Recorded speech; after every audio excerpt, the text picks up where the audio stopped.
In this video, take 1379, we are going to look at using the Google Calendar as a means of communicating with your students. I'm in my calendar now in Google. I'm going to go to my calendars and just click on this triangle. I see Create New Calendar, and we'll start with, let's say, a science calendar. For my science class, I could put a description in here if I'd like to, but I don't want to, so we'll leave it alone. What I do want to do, though, is share this calendar so that my students can see it. Notice the default is that MSAD60 logins can see it. You might want to think about making it public so that your parents can look at this. It's pretty much up to you. I could also, if I had a collaborator, add that collaborator's work name to my calendar so that person could then also edit the calendar or just look at the calendar, give them the kind of permission that I would like to give them. I'll create the calendar. I'm warned that being public might be visible to the world. I kind of knew that already.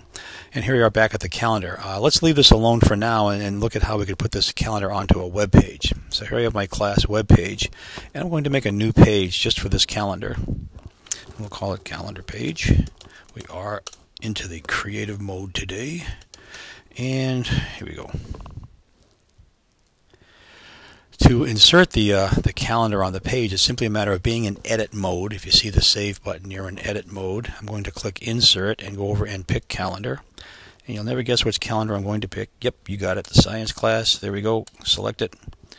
Notice I could display other calendars on the same calendar page if I'd like to, but for now we're just going to leave this alone, leave the formatting the way it is. I will center it because it looks so much nicer that way, and the calendar will appear when I click save. Voila, there's our calendar. Nothing on it yet because we haven't added that content. Let's go back to the calendar. Let's add some content. And I think I'm going to go to month view because I think it's just easier to see. So let's say that on the 15th of September, I'd like to add something for my class. So this will be the first, if I can spell it right, first day of class activities, and here I have to make sure I pick the class calendar that I would like. So this is the class calendar science.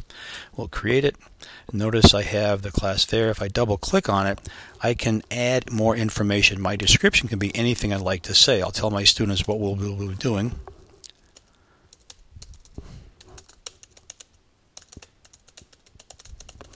I could even add, if I wanted to, a URL to some kind of a website that I want my students to go to.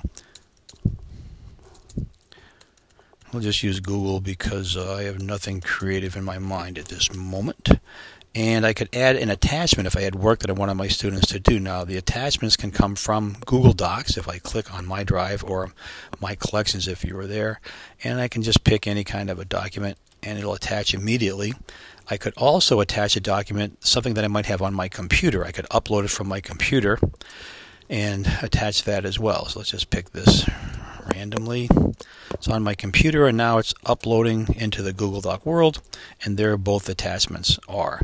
I can save this, and let's go to the calendar, and if I have been lucky enough and I refresh it, it should appear right there in front of me.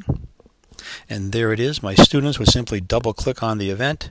If they click more details, they can see everything that I typed and the live link to Google, as well as the attachments that I want them to do. And that is how to use a calendar to communicate with your students. Thank you for listening.